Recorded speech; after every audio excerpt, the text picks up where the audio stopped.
A successful aerosol spray can recharge is indicated by a strong, steady hiss, a consistent spray pattern, normal pressure during use, and no leaks or barrel deformation. After recharging, test the valve by briefly depressing the actuator for 1 to 2 seconds while holding the can upright to confirm a steady sound and continuous output. Check the spray pattern at a distance typical for the product, such as 6 to 12 inches, and look for even atomization without sputtering or large droplets. Press the actuator multiple times to ensure the can maintains pressure across repeated use and that the output volume does not drop abruptly. Inspect the can body and seam for any new bulges, dents, or oil stains that would indicate overpressurization or a bad seal.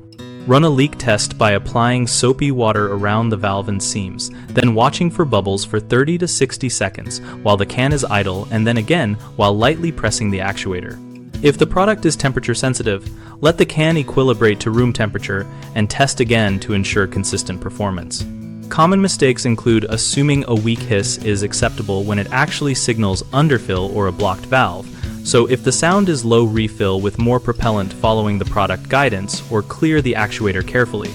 Another issue is an irregular spray pattern caused by a clogged actuator or incorrect propellant blend, and the fix is to detach and soak the actuator in warm water, then use the manufacturer recommended propellant next time. People sometimes ignore subtle leaks or hairline bulges, which can lead to sudden failure, so discard any can showing those signs and never attempt to puncture or apply heat.